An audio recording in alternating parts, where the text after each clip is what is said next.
Hey guys, so if you're new to this channel, my name is Kristina, and last year I taught in Busan, South Korea with VIPKID. I came back to America about like a month ago, and as you know, in America, no one's really hiring unless you're doing delivery or I guess essential businesses stuff. I decided to turn to VIPKID to teach English. About 2 weeks ago, I did my initial screening, and they ask you questions like, do you have any experience with children?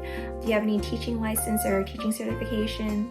And for me personally, I have 2 years of experience with children, Kumon, where I was a primary instructor / grader, and 2, obviously last year I taught in Korea. I also have not a teaching license, but I do have a TESOL certification, specifically 100 hours, 50-60 hours in class and 40 hours online. I say 50-60 because technically during that time we didn't do the full 60, but they were like, okay, we're just gonna tell you that you got the full 60 because there was like actually a safety issue outside the building. There were things happening in DC that day.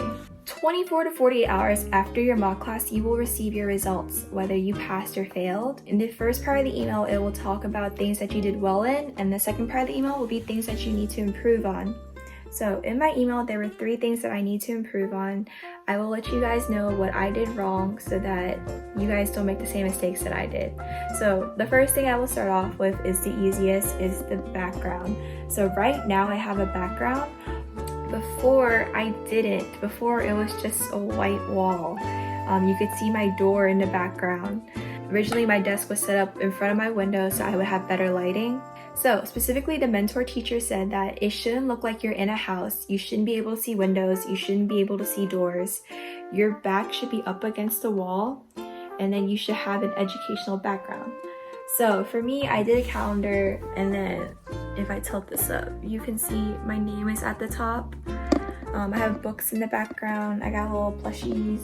So I'm still setting this up, but yeah, because of the virus, I can't really go out, and I don't really have a color printer, so I just been kind of like dealing with things slowly. The second thing I did wrong was you need to correct in a positive manner. So it's not that like I was super mean about it, but basically I said the word no, and no has a negative connotation, so that can discourage the student. You want to make sure you say something like, oh, good try, or oops, try again. But specifically I said no, good try. And even though you put no and then you put something nice afterwards, the whole no just like cancels it whole out. So during your mock class, you will have a mentor teacher pretending to be a student. They're not going to be an amazing student. They're not going to be a terrible student. They're just going to be kind of like in the middle. They want to see how you deal with kids when they make mistakes. And some of the different mistakes that they will make will be obviously like answering throw or throws wrong, not using it in the correct conjugation, or not answering incomplete sentences. You don't have to tell them like, no, answer incomplete sentence specifically because they're not going to understand you. Instead, for example, if you ask, what's your name? And they say Bob, you can say, my name is Bob. So the third thing I made a mistake on was modeling. So my mistake was kind of like hand holding throughout the whole entire mock class. I forgot to do the you do, even though I know that throughout the class structure it should be I do, we do, and you do. I do being the teacher does it first. They show the student what to do. We do as in the whole hand-holding kind of sort of thing, where you try to guide your student through the way. You do being the student eliciting their own independent responses. So for the P slide, the practice slides, that's when you could do the hand-holding. That's when it's okay for them to like listen and repeat, and you do it with them. But during the A slide, which is like the activity slide, that's when you want the student to elicit their own independent result or own independent response. So the problem that I ran across was that I didn't prompt the question that was inside the teacher tips. It's not that I didn't read the teacher tips, I just totally forgot about it during my mock class. Like it just went past my mind.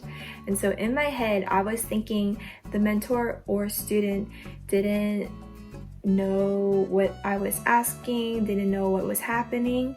and so that's why I was kind of doing the hand holding.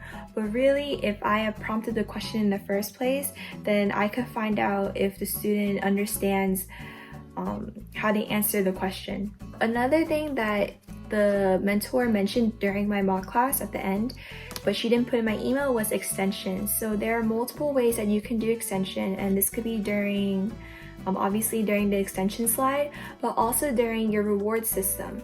For example, my rewards were stars, right?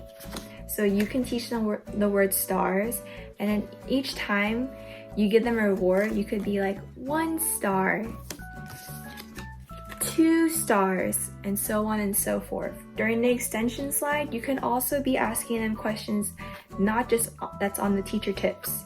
So for example, if there's a picture and there's a boy throwing the ball, they will say something like, what is the boy doing? That could be in the teacher tips. But you could also ask, oh, what color is the ball? Then you could find out if they know colors or not. On VIP Kids, there are like a bunch of different materials that you can use to help you prepare for your mock class. I would highly suggest you read those.